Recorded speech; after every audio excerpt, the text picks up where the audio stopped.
Hey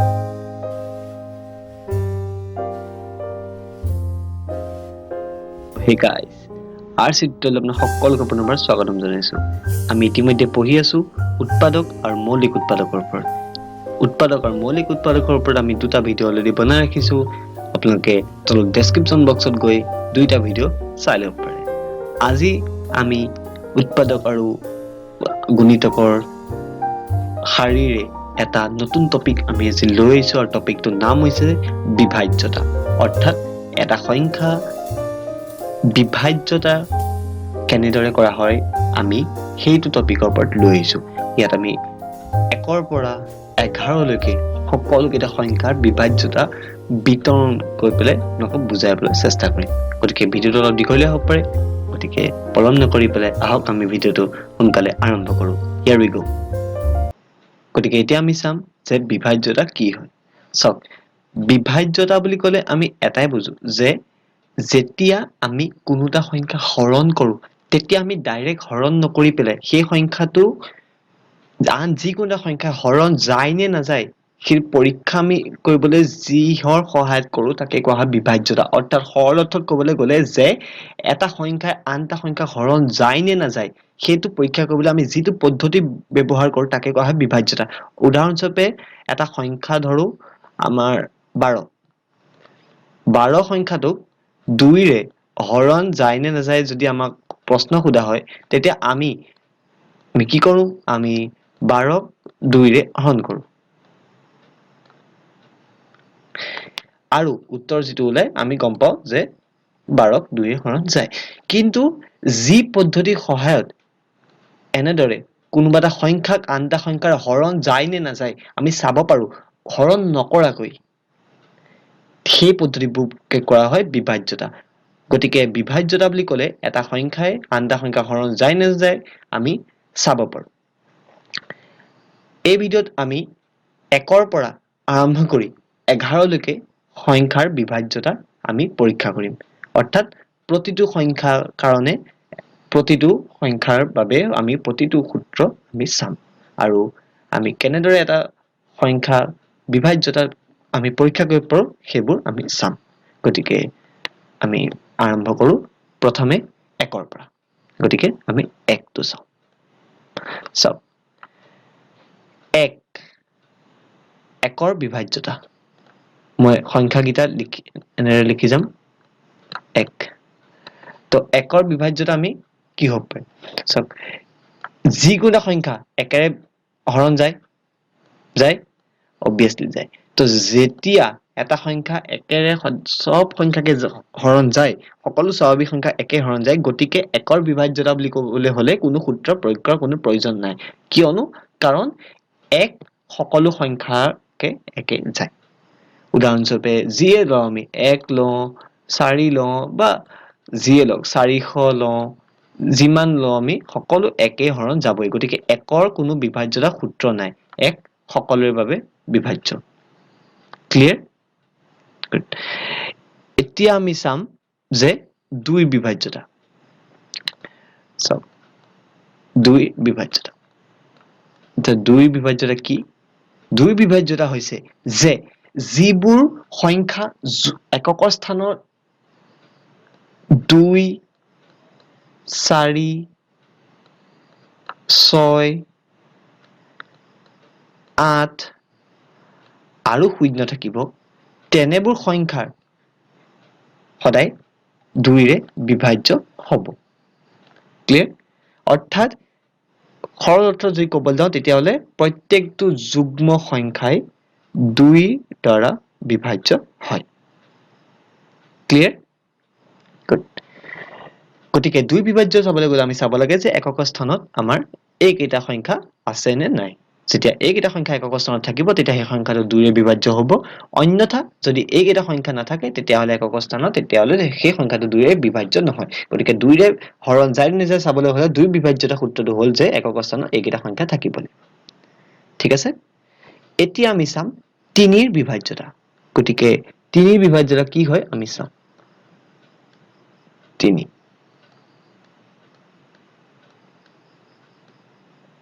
চাওক,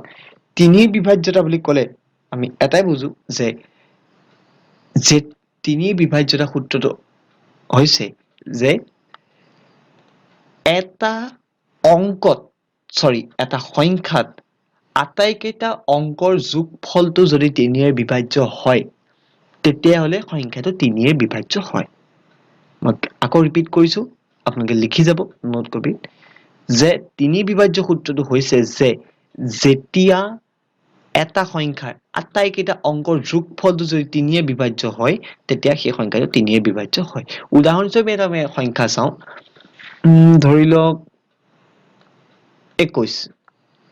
21 সংখ্যাটোত অংক কেইটাৰ যোগফল আমি উলিয়াব লাগিব 21 সংখ্যাটোৰ অংক কেইটাৰ যোগফলটো হৈছে 2 যোগ 1 3 যিহেতু 2 সংখ্যাটোত অংক কেইটাৰ যোগফলটো যিটো উত্তৰ ওলালে যোগফলটো যিহেতু 3ৰে বিভাজ্য হয় গতিকে এই সম্পূৰ্ণ 21 সংখ্যাটোৱে 3ৰে বিভাজ্য হ'ব ক্লিয়াৰ আমি 3ৰ বিভাজ্য অন্য এটা সংখ্যা আমি চাম এতিয়া উদাহৰণস্বৰূপে এটা সংখ্যা ধৰি লওক আমি চাওঁ 123 এই সংখ্যাটোৰ অংক কেইটাৰ যোগফল কিমান হ'ব 1 plus 2 plus 3 আৰু আটাইকেইটা কৰিলে পাম আমি 6 যিহেতু 6 সংখ্যাটো 3ৰে বিভাজ্য হয় গতিকে এই সম্পূৰ্ণ 123 সংখ্যাটো 3ৰে বিভাজ্য হ'ব গতিকে 3 বিভাজ্যটো চাবলৈ হলে আমি অংক কেইটাৰ যোগফল কৰি পেলাই যিটো উত্তৰ ওলাব সেই উত্তৰটো যদি 3ৰে বিভাজ্য হয় তেতিয়ালে সম্পূৰ্ণ সংখ্যাটো 3ৰে বিভাজ্য হয় ঠিক আছে নেক্সট আমি চাম যে 4ৰ বিভাজ্যতা কোনখিনি গতিকে নেক্সট বিভাজ্যতাটো আহিলে 4 গতিকে আমি এটা চাওঁ 4 কি চক 4ৰ বিভাজ্যতাটো আমি চোৱাৰ সূত্ৰটো হৈছে যে এটা সংখ্যাৰ সোঁফালৰ পৰা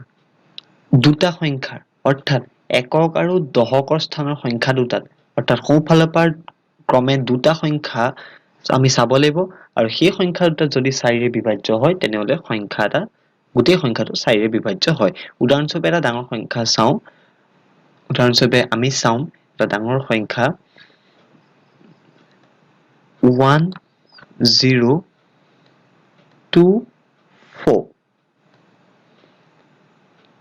এইটো এটা সংখ্যা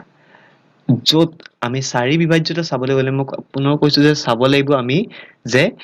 সোঁফালৰ পৰা ক্ৰমে দুটা সংখ্যা সোঁফালৰ পৰা দুটা সংখ্যা 24 এই সোঁফালৰ পৰা দুটা সংখ্যাটো যিটা সংখ্যা আছে সেই সংখ্যা দুটা যদি 4ৰে বিভাজ্য হয় তেতিয়াহ'লে এই গোটেই সংখ্যাটো 4ৰে বিভাজ্য হ'ব ক্লিয়াৰ যেহেতু ইয়াত আছে 24 তো 24 টোক যেহেতু 4ৰে হৰণ যায় গতিকে এই গোটেই সংখ্যাটোকে 4ৰে বিভাজ্য হ'ব ক্লিয়াৰ গতিকে 4ৰে এটা সংখ্যা বিভাজ্য হয় নে নহয় যিমান ডাঙৰ সংখ্যা হওক যিমান সৰু সংখ্যা হওক আমি চাব লাগে যে ইয়াৰ যিটো শেষৰ দুটা সংখ্যা আছে সেই সংখ্যা দুটা 4ৰে বিভাজ্য হয় নে নহয় ক্লিয়াৰ গতিকে 4ৰ বিভাজ্যতা এইটোৱে ইয়াৰ পিছৰ বিভাজ্যতা আহিলে 5 এতিয়া আমি চাম 5ৰ বিভাজ্যতা কি 5ৰ বিভাজ্যতাটো হৈছে যে যেতিয়া কোনো এটা সংখ্যাৰ এককৰ স্থানত যেতিয়া কোনো এটা সংখ্যাৰ এককৰ স্থানত 0 বা 5 থাকে তেতিয়া যিকোনো এটা সংখ্যা 5ৰে বিভাজ্য হয় অৰ্থাৎ 5ৰে বিভাজ্য হ'বলৈ হ'লে এককৰ স্থানত 0 বা 5 থকাটো অতিকৈ প্ৰয়োজনীয় যদি 0 আৰু 5 থাকে যিকোনো এটা সংখ্যাত লাগিলে যিমান ডাঙৰ সংখ্যা হওক হাজাৰ থাকক লাখত থাকক শতকত থাকক এককত থাকক দশকত থাকক কথা নাই যদি এককৰ স্থানত 0 বা 5 থাকে তেতিয়াহ'লে সংখ্যা এটা 5ৰে বিভাজ্য হয় উদাহৰণস্বৰূপে এটা ডাঙৰ সংখ্যা আমি চাওঁ ধৰি লওক সংখ্যাটো হৈছে 2 2 3 4 0 5 এই সংখ্যাটো যদি আমি হৰণ কৰি পেলাই চাবলগীয়া হয় আমাৰ বহুত সময় লাগি যাব কাৰণ 5ৰে হৰণ কৰোতে আমাৰ বহুত টাইম গুচি যাব গতিকে আমি বিভাজ্যতা সূত্ৰ ব্যৱহাৰ কৰি পেলাই আমি এইটো 5ৰ বিভাজ্য হয় নে আমি চাব পাৰোঁ কেনেকৈ চাব পাৰোঁ ইয়াৰ একক স্থানৰ সংখ্যাটো চাব লাগে যেটো একক স্থানত 5 আছে গতিকে এই গোটেই সংখ্যাটো 5ৰে বিভাজ্য হয় ক্লিয়াৰ ওকে যদি একক স্থানত 5 নাথাকি বোলক কেৱল 0 আছে তেতিয়া এই সংখ্যাটো 5ৰ বিভাজ্য হ'বনে নিশ্চয় হ'ব কাৰণ যেতিয়া আমি জানো যে 5ৰ বিভাজ্য হ'বলৈ হলে এককৰ স্থানত 0 বা 5 থাকিব লাগিব যেটো 0 আছে গতিকে এই সংখ্যাটো 5ৰ বিভাজ্য হ'ব ক্লিয়াৰ ওকে নেক্সট আমি চাওঁ যে 6ৰ বিভাজ্যতা ওকে 6 বিভাজ্যতা চাবলৈ হলে আমি এটা কথা জানি লোৱা উচিত যে 6ৰ কোনো নিজস্ব বিভাজ্যতা সূত্ৰ নাই 6 কোনো নিজস্ব বিভাজ্যতা সূত্ৰ নাই 6 গতিকে 6 বিভাজ্য কোনটা সংখ্যা বিভাজ্য হয় নে নহয় চাবলৈ হলে আমি চাব লাগিব যে কোনোটা সংখ্যা 2ৰে বিভাজ্য হয় নে নহয় চাব লাগিব প্ৰথম কাম যদি কোনটা সংখ্যা 2ৰে বিভাজ্য হয় তে তাৰ পাছত আমি চাব লাগিব যে সেই একেটা সংখ্যাই 3ৰে বিভাজ্য হয় নে নহয় যদি এই দুইটা সংখ্যাই অথবা যেতিয়া কোনটা সংখ্যা 2 বা 3 দুইটাৰ বিভাজ্য হয় তেতিয়া এটা সংখ্যা 6ৰে বিভাজ্য হয় গতিকে 6ৰে বিভাজ্য হ'বলৈ যিকোনো সংখ্যা চাব লাগিব যে 2ৰে বিভাজ্য সৰি 2 আৰু 3 দুইটাৰে বিভাজ্য হৈছে নে যেতিয়া দুয়োটাৰে বিভাজ্য হ'ব তেতিয়া সেই সংখ্যাটো 6ৰে বিভাজ্য হ'ব অন্যথা এই সংখ্যাটো 6ৰে বিভাজ্য নহয় মনত ৰাখিব যদি কেৱল 2ৰে বিভাজ্য হৈছে কিন্তু 3ৰে বিভাজ্য নাই হোৱা তেতিয়া এই গোটেই সংখ্যাটো 6ৰে বিভাজ্য নহয় যিকোনো সংখ্যা এটাই 6ৰে বিভাজ্য হ'লে এই দুইটা সংখ্যাই বিভাজ্য যোৱাটো অতিকে প্ৰয়োজনীয় তো উদাহৰণস্বৰূপে আমি এটা সংখ্যা চাওঁ উদাহৰণস্বৰূপে আমি চাওঁ এটা সংখ্যা 36 এতিয়া কথা আহিলে যে এই সংখ্যাটো 6ৰে বিভাজ্য হয় নে নহয় চাওক আমি প্ৰথম ষ্টেপত চাব লাগিব যে 2ৰে বিভাজ্য হয় নে নহয় আমি চাই দেখিলো যে যিহেতু একক স্থানত 6 আছে গতিকে 2 বিভাজ্যতা সূত্ৰ অনুসৰি যদি একক স্থানত 2 4 6 8 বা 0 থাকে তেতিয়া হলে সংখ্যা 2ৰে বিভাজ্য হয় গতিকে এই সংখ্যাটো 2ৰে বিভাজ্য হয় কাৰণ একক স্থানত 6 আছে গতিকে 2ৰে বিভাজ্য হৈ আছে নেক্সট আমি চাব লাগে যে এই সংখ্যাটো যেটো 36 সংখ্যা আছে এই সংখ্যাটো 3ৰে বিভাজ্য হয় নে নহয় তো 3ৰে বিভাজ্য হ'বলৈ হলে আমি কি কৰিব লাগে আমি অংক কেইটাৰ যোগফলটো ল'ব লাগে তো অংক কেইটাৰ যোগফলটো আমি লৈ চাওঁ অংক কেইটাৰ যোগফলটো লৈ আমি পালো যে 3 + 6 = 9 যিহেতু 9 সংখ্যাটো 3ৰে বিভাজ্য হয় গতিকে এই গোটেই সংখ্যাটো 3ও বিভাজ্য হয় গতিকে এই সংখ্যাটো 36 সংখ্যাটো 2ৰেও বিভাজ্য পালো আৰু 3ৰেও বিভাজ্য পালো গতিকে 36 সংখ্যাটো 6ৰে বিভাজ্য যায় ক্লিয়াৰ তো 6ৰে বিভাজ্য হ'লে আমাৰ যিকোনো সংখ্যাৰে 2ৰে বা 3ৰে বিভাজ্য যোৱাটো অতিকে প্ৰয়োজনীয় যেতিয়া যিকোনো সংখ্যা 2ৰে আৰু 3ৰে বিভাজ্য যাব তেতিয়াহলে 6ৰে বিভাজ্য যাব মনত ৰাখিব প্ৰশ্ন আহি থাকে বহুত আহি থাকে বিভাজ্যতাৰ পৰা প্ৰশ্ন অনুশীলনটো আছে আৰু প্ৰশ্নটো আহি থাকে গতিকে যেতিয়া আমাক 6ৰে বিভাজ্য কৰিব তেতিয়া এটা বস্তু মনত ৰাখিব যে 6ৰ কোনো নিজস্ব বিভাজ্যতা সূত্ৰ নাই গতিকে ই 2 আৰু 3 এই দুটা যেতিয়া বিভাজ্য হয় তেতিয়া কোনটা সংখ্যা 6ৰে বিভাজ্য হয় ঠিক আছে এতিয়া আমি পৰৱৰ্তী বিভাজ্যতা সূত্ৰখিনি চাম সো নেক্সট আহিল 7ৰে বিভাজ্য সো 7ৰ যেটো বিভাজ্যতা সূত্ৰ আছে এই সূত্ৰটো বহুত কিতাপত নিদিয়ে কিয় নিদিয়ে সেই কথাই মই নাজানো কিন্তু বহুত কিতাপত মই 7ৰ বিভাজ্য নাপাওঁ 1 2 3 4 5 এনেদৰে কৰাই পেলাই 5 6 পিছত ডাইৰেক্ট 8 কৰে বা কিছুমান কিতাপতো 8ও নকৰে ডাইৰেক্ট 9 কৰে তো 7 তো প্ৰায়বোৰ কিতাপতে দিয়া নেদেখো তো 7ৰ বিভাজ্যতা আমি দেখুৱাব খুজিছো কি হয় চাওক 7ৰ বিভাজ্যতাখিনি হৈছে মই এইখিনিতে কৈ দিছো যে পাৰিলে বিভাজ্যতাখিনি যেতিয়া কৈ গৈছো শুনি পেলাই লিখি যাব চেষ্টা কৰিম মই এটা ৰিপিট কৰি দিছো বাৰে বাৰে কথাকিটা যাতে লিখি লয় তেতিয়া সুবিধা হয় কাৰণ আমি ইয়াত বুজাই দিছো কিন্তু লিখাখিনিটো আপোনালোকে নিজে লিখি ল'ব লাগিব নোট বহি তো 7ৰ বিভাজ্যতাখিনি হৈছে যে যিকোনো এটা সংখ্যাৰ এককৰ স্থানৰ অংকটোক বাদ দি সংখ্যাটোৰ বাকি অংশটো অৰ্থাৎ একক স্থানৰ অংকটো বাদ দি পেলাই সংখ্যাটো যিখিনি বাকি অংশ থাকি গ'ল সেই অংশটো আৰু সেই এককৰ স্থানৰ অংকটোৰ দুগুণৰ পাৰ্থক্যটো যদি 7ৰে বিভাজ্য হয় তেতিয়াহ'লে সেই গোটেই সংখ্যাটো 7ৰে বিভাজ্য হয় আকৌ ৰিপিট কৰিছো যে এটা সংখ্যাৰ এককৰ স্থানৰ অংকটোক বাদ দি আমি এটা উদাহৰণৰ সহায়ত সূত্ৰটো বা সংখ্যাটো আকৌ চাম উদাহৰণস্বৰূপে আমি এটা সংখ্যা চাওঁ 203 তো সংজ্ঞা অনুসৰি সংখ্যাটো হৈছে যে এটা সংখ্যাৰ এককৰ স্থানৰ অংকটোক বাদ দি অৰ্থাৎ এককৰ স্থানৰ অংকটোক বাদ দি বাকি থকা সংখ্যা কেইটা আৰু সেই এককৰ যিটো সংখ্যা আমি বাদ দিছিলো সেই এককৰ স্থানৰ অংকটোৰ দুগুণৰ পাৰ্থক্যটো যদি 7ৰে বিভাজ্য হয় তেতিয়াহ'লে গোটেই সংখ্যাটো 7ৰে বিভাজ্য হ'ব কনফিউজন আছে নি ওকে আমি এটা কৰি চাওঁ ডেফিনেশ্যনটো ফাৰ্ষ্ট মই বুজাই দিলো যে এতিয়া আমি কৰি চাম চাওক ডেফিনেশ্যন অনুসৰি এইটো 7ৰে বিভাজ্য চেক কৰিবলৈ হ'লে আমাক কৈছে যে এককৰ স্থানৰ সংখ্যাটো বাদ দি বাকি যিকেইটা সংখ্যা আছে সেই সংখ্যাটো আৰু এককৰ স্থানৰ অংকটোৰ দুগুণৰ পাৰ্থক্যটো যদি 7ৰে বিভাজ্য হয় তেতিয়াহ'লে সংখ্যাটো 7ৰে বিভাজ্য হয় তো আমি তিনিটো এককৰ স্থানৰ সংখ্যাটো বাদ দি বাকি যিকেইটা সংখ্যা আছে সেইকেইটা পাতিছো আৰু এককৰ স্থানৰ সংখ্যাটো দুগুণ কৰি দিছো 3 আছে 3ক আমি দুগুণ কৰি দিছো ঠিক আছে ওকে নেক্সট আমি এইকেইটা এইটো কৰি পেলাই আমি বিয়োগ কৰিম 20 বিয়োগ 6 answer is 14 তো যেহেতু আমি জানো যে 14 সংখ্যাটো যেটো 14 সংখ্যা আছে সেই সংখ্যাটো 7ৰে বিভাজ্য হয় বা 7ৰে বাৰ যায় গতিকে এই গোটেই সংখ্যাটো 203 সংখ্যাটো 7ৰে বিভাজ্য হ'ব গতিকে 7ৰে বিভাজ্য চাবলৈ হ'লে আমি এককৰ যিটো সংখ্যা আছে সেই সংখ্যাটো দুগুণ কৰি বাকি যিখিনি সংখ্যা থাকিলে সেই সংখ্যাটোৰ পৰা এই দুগুণ কৰি যিটো উত্তৰ পালো সেই উত্তৰটো যদি আমি বিয়োগ কৰি দিওঁ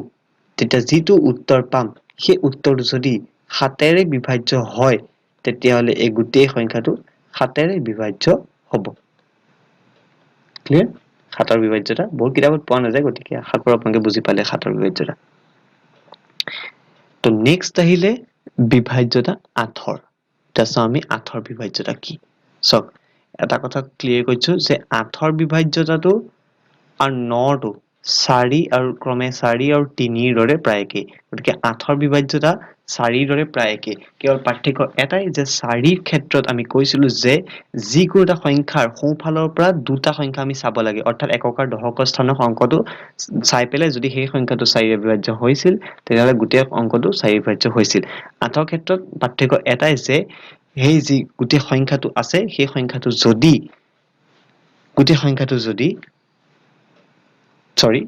এককৰ স্থানৰ মানে সোঁফালৰ পৰা ক্ৰমে 3টা সংখ্যা চাব লাগিব আৰু সেই তিনিওটা সংখ্যা যদি কেনেবাকে 8ৰে বিভাজ্য হয়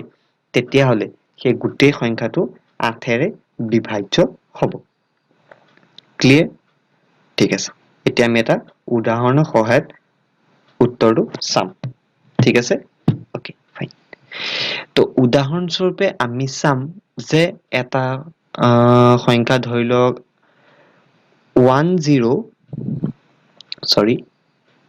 8 কালাৰটো চেঞ্জ কৰিছো বুজিবলৈ সুবিধা হ'ব এতিয়া উদাহৰণস্বৰূপে আমি এটা সংখ্যা লৈছো 88064 এটা সংখ্যা লৈছো আৰু এই সংখ্যাটো 8ৰে হৰণ যায় নে নাযায় আমি উলিয়াব লাগে 8ৰে হৰণ যায় নে নাযায় আমাক সুধিছে অৰ্থাৎ 8ৰ বিভাজ্যতা হয় নে কৈছে তো 8ৰ সূত্ৰটো কি আছিল সংখ্যাটো 8ৰ সংখ্যাটো হৈছে যে যেতিয়া এটা সংখ্যাৰ সোঁফালৰ পৰা ক্ৰমে 3টা সংখ্যা অৰ্থাৎ একক দশ শতকলৈকে চাব লাগিব 4ত আমি কিহলৈকে চাইছিলো 4ত আমি চাইছিলো যে কেৱল একক আৰু দশক সংখ্যাটো কিন্তু 8ত আমি চাব লাগিব একক দশ শতক আমি শতকলৈকে চাব লাগিব আৰু শতকলৈকে চাই পেলাই আমি যদি সংখ্যাটো 8ৰে বিভাজ্য হয় তেতিয়ালে সেই গোটেই সংখ্যাটো 8ৰে বিভাজ্য হ'ব আৰু ইয়াৰ ক্ষেত্ৰত আমি দেখা পাইছো যে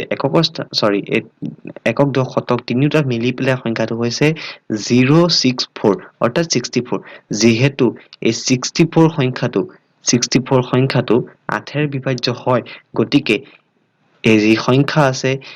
88064 সেই গোটেই সংখ্যাটো 8ৰে বিভাজ্য হয় ক্লিয়াৰ 4 দৰে একে 4 কেৱল দুটা সংখ্যা চাব লাগে 8ত তিনিটা সংখ্যা চাব লাগে তিনিটা সংখ্যা চাই পেলাই শতকলৈকে চাব লাগে আৰু যদি সংখ্যাটো 8ৰে বিভাজ্য হয় তেতিয়াহলে 8ৰে গোটেই সংখ্যাটোকে বিভাজ্য যায় ঠিক আছে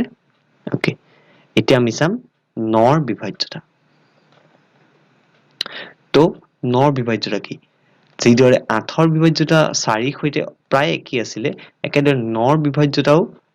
3ৰ সৈতে প্ৰায় একেই 3ৰ ক্ষেত্ৰত আমি পাইছিলো যে যিকোনো এটা সংখ্যাৰ অংককেইটাৰ যোগফলটো যদি 3ৰে বিভাজ্য হয় তেতিয়ালে সেই গোটেই সংখ্যাটো 3ৰে বিভাজ্য হয় 9ৰ ক্ষেত্ৰত আমি দেখা পাম যে যদি কেনেবাকে এটা সংখ্যা অংককেইটাৰ যোগফলটো 9ৰে বিভাজ্য হয় তেতিয়াহলে সেই গোটেই সংখ্যাটো 9ৰে বিভাজ্য হ'ব উদাহৰণস্বৰূপে আমি এটা সংখ্যা চাওঁ সংখ্যাটো হৈছে 918 মই ৰেন্ডমলি এটা সংখ্যা লৈছো 918 ওকে এতিয়া আমাক সুধিছে এই সংখ্যাটো 9ৰে বিভাজ্য হয় নে নহয় সুধিছে তো আমি কেনেকৈ গম পাম এই সংখ্যা 9ৰে বিভাজ্য হয় নহয় 3ৰ দৰে সম্পূৰ্ণ একেই আমি জাস্ট কি কৰিব লাগে আমি জাস্ট পাতিব লাগে যে অংককেইটাৰ যোগফলটো কিমান অংককেইটাৰ যোগফলটো হৈছে 9 plus 1 plus 8 is equal to 18 আৰু আমি সবেই জানো যে 9 দুগুণ 18 গতিকে যেহেতু এই 18 সংখ্যাটো 9ৰে বিভাজ্য হয় গতিকে এই সম্পূৰ্ণ 918 সংখ্যাটো 9ৰে বিভাজ্য হ'ব ক্লিয়াৰ গতিকে 9 3ৰ দৰে প্ৰায় একেই জাস্ট ডিফাৰেন্স ইজ যোগফলটো 9ৰে বিভাজ্য হ'ব লাগে ওকে ওকে এতিয়া আমি পৰৱৰ্তী বিভাজ্যতা যাওঁ সো এতিয়া আমি চাম 10ৰ বিভাজ্যতা তো এটা সংখ্যা 10ৰে বিভাজ্য হয় নহয় আমি পৰীক্ষা কৰিবলৈ হলে আমি এটাই চাব লাগে যে যদি কোনটা সংখ্যাৰ এককৰ স্থানৰ অংকটোত শূন্য থাকে তেতিয়া সেই গোটেই সংখ্যাটো 10ৰে বিভাজ্য হ'ব উদাহৰণস্বৰূপে আমি এটা যদি সংখ্যা চাওঁ যে ধৰি লওক 230 এই সংখ্যাটোৰ এককৰ স্থানত থকা সংখ্যাটো হৈছে 0 গতিকে যেহেতু একক স্থানত থকা সংখ্যাটো 0 যেহেতু 0 আছে গতিকে এই গোটেই সংখ্যাটো 10ৰে বিভাজ্য হ'ব ক্লিয়াৰ আৰু যদি তাৰ বিপৰীতে এটা সংখ্যা চাওঁ আন এটা সংখ্যা 231 চাওঁ তো ইয়াৰ একক স্থানত কি আছে একক স্থানত আছে 1 গতিকে এই সংখ্যাটো 10ৰে বিভাজ্য নহয় ঠিক আছে যেতিয়ালৈকে একক স্থানত 0 যদি নাথাকে তেতিয়াহলে সংখ্যাটো যিকোনো সংখ্যা 10ৰে বিভাজ্য নাযায় ক্লিয়াৰ ওকে ফাইন এতিয়া আমি আহিছো আমাৰ বিভাজ্যতাৰ অন্তিম সংখ্যাটোলৈ সেইটো সংখ্যা হৈছে 11 কোনোটা সংখ্যা 11ৰে বিভাজ্য যায় নে নাযায় পৰীক্ষা কৰিবলৈ আমাৰ এটা ৰুল আছে ৰুলটো হৈছে ভাল যে মন দি শুনিলো ৰুলটো হৈছে যে কোনো এটা সংখ্যাৰ কোনটা সংখ্যাৰ যুগ্ম স্থানৰ অংককেইটাৰ যোগফলৰ পাৰ্থক্য আকৌ কৈছো কোনো এটা সংখ্যাৰ যুগ্ম স্থানৰ অংককেইটাৰ যোগফল আৰু অযুগ্ম স্থানৰ অংককেইটাৰ যোগফলৰ পাৰ্থক্যটো যদি 0 বা 11ৰে বিভাজ্য কোনো সংখ্যা হয় তেতিয়াহলে সেই সম্পূৰ্ণ সংখ্যাটো 11ৰে বিভাজ্য হয় এটা উদাহৰণৰ সংখ্যাটো আকৌ বুজাইছো আমি এটা বস্তু আমি চাব লাগে যে 11ৰ বিভাজ্যতাৰ ক্ষেত্ৰত যিকোনো সংখ্যা 11ৰে বিভাজ্য হ'ব যদি ইয়াৰ একক স্থানৰ যুগ্ম স্থানৰ আৰু অযুগ্ম স্থানৰ অংককেইটাৰ যোগফলৰ পাৰ্থক্য 11 বা 0 বিভাজ্য হয় তো এটা উদাহৰণস্বৰূপে এটা সংখ্যা ধৰিছো 1 3 3 2 1 ওকে ওকে ফাইন তো ইয়াৰ আমি সংখ্যাটো অনুসৰি একক বাৰে বাৰে একক আহি গৈছে অযুগ্ম স্থানৰ অংক কেইটাৰ যোগফলৰ পাৰ্থক্য আৰু অযুগ্ম স্থানৰ অংক কেইটাৰ যোগফলৰ পাৰ্থক্য আৰু যুগ্ম স্থানৰ অংক কেইটাৰ যোগফলৰ পাৰ্থক্য যদি 0 বা 11 বিভাজ্য কোনো সংখ্যা হয় তেতিয়াহলে সংখ্যাটো 11 বিভাজ্য হয় সব যুগ্ম সংখ্যা কোৱা নাই যুগ্ম স্থান কৈছে অযুগ্ম স্থান কৈছে এটা সংখ্যা অযুগ্ম স্থানটো হৈছে এইটো 1 নম্বৰ স্থান এইটো 3 নম্বৰ স্থান এইটো 5 নম্বৰ স্থান একেদৰে এইটো 2 নম্বৰ 3 নম্বৰ 4 নম্বৰ স্থান গতিকে যুগ্ম স্থান অযুগ্ম স্থান বুলি ক'লে এই অযুগ্ম সংখ্যা কেইটাৰ স্থানটো বুজাব 1 3 5 এটা অযুগ্ম ঠিক আছে ওকে তো ইয়াত অযুগ্ম সংখ্যা কেইটা স্থানৰ অংক কেইটা কোনকেইটা 1 3 1 তো গোটেইটা অংকৰ যোগফলটো উলিয়াই দিয়ক 1 plus 3 plus 1 অযুগ্ম স্থানৰ অংক কেইটাৰ যোগফল অযুগ্ম স্থানৰ স্থানটো যোগ কৰিব কোৱা নাই একো অযুগ্ম স্থানত যেটো অংক আছে অংকটো যোগ কৰিব লাগে 3 plus 1 5 ঠিক আছে এতিয়া চাম আমি যুগ্ম স্থানত কোন কেইটা অংক আছে তো যুগ্ম স্থানত থকা অংক কেইটা হৈছে 2 আৰু 3 গতিকে 2 plus 3 is equal to 5 আমাৰ সূত্ৰটো আছে যে যুগ্ম স্থানৰ অংক কেইটাৰ যোগফল আৰু অযুগ্ম স্থানৰ অংক কেইটাৰ যোগফলৰ পাৰ্থক্যটো যদি 0 বা 11 বিভাজ্য কোনো সংখ্যা হয় গতিকে আমি এতিয়া ইহত দুটা পাৰ্থক্য কৰো তো পাৰ্থক্য কৰাৰ পিছত আমি দেখিলো যে অযুগ্ম স্থানৰ অংকটোৰ যোগফলৰ পাৰ্থক্য 5 আৰু যুগ্ম স্থানৰ অংকটোৰ যোগফল 5 যেটা পাৰ্থক্যটো অৰ্থাৎ বিয়োগফলটো হৈছে 0 যেহেতু ইয়াত 0 ওলাইছে গতিকে এই গোটেই সংখ্যাটো 11 ৰে বিভাজ্য হয় ক্লিয়াৰ যিকোনো সংখ্যা কেইটা এনেদৰে আমি চাব পাৰো 11 বিভাজ্যতা তো 11 বিভাজ্যতা অকমান জটিল লাগিব পাৰে মই আশা কৰো আপোনালোকে বাৰে বাৰে 11 বিভাজ্যতা বা যিকোনো বিভাজ্যতা যিকোন আমি যে ডেফিনিশ্যন লিখি দিন আমি ডেফিনিশ্যন বুজাই দিছো আৰু উদাহৰণটো দেখুৱাই পেলাই পৰীক্ষাত কেনেদৰে আহে আৰু কেনেদৰে কৰিব লাগে হেতু ওপৰত দেখুৱাই পেলাই ভিডিওটো বনাইছো গতিকে ডেফিনিশ্যন কিনে আশা কৰো আপোনালোকে নিজৰ বহিত লৈ পেলাই লিখি যাব লগতে বা স্কুলৰ কিতাপতো পোৱা যায় বাট আশা কৰো আপোনালোকে বহিখন উলিয়াই পেলাই লগতে নোট কৰি যাব তেতিয়া বুজিবলৈ সুবিধা হ'ব ঠিক আছে বিভাজ্যতাৰ ওপৰত ইমানখিনি যদি ভিডিওটো ভাল পালে তেন্তে আমাক কমেন্ট কৰি জনাব আৰু যদি কিবা অসুবিধা পায় তেতিয়াও নিশ্চয় আমাক কমেন্ট কৰি জনাব আমি প্ৰত্যেকটো আপোনালোকৰ প্ৰবলেমটো এগেইনষ্টত ভিডিও বনাই আপোনালোকক দিবলৈ চেষ্টা কৰিম গতিকে বিভাজ্যতাত আজি আমি 1 পৰা আৰম্ভ কৰি 11 লৈকে বিভাজ্যতা দেখুৱালো কোনো কিতাপত 7টো নাই যদিও আমি 7টো আপোনালোকক দেখুৱাবলৈ চেষ্টা কৰিম তো আশা কৰো আপোনালোক সকলোৱে ধুনীয়াকৈ বুজি পালে গতিকে পুনৰ ভিডিও চাব যদি কিবা ডাউট থাকে আকৌ চাব আৰু নোট কপি কৰিলে নিজেও লগতে অংকবোৰ কৰি যাব সম্পূৰ্ণ আপোনালোকে এটো ফলো কৰক আপোনালোকৰ যিকোনো বিভাজ্যতাৰ সম্পৰ্কীয় প্ৰশ্ন পৰীক্ষাত আহিব যদি আহে আপোনালোকে নম্বৰটা ভালদৰে লাভ কৰিব গতিকে আজিলৈ আহো থ্যাঙ্কস ফৰ ওয়াচিং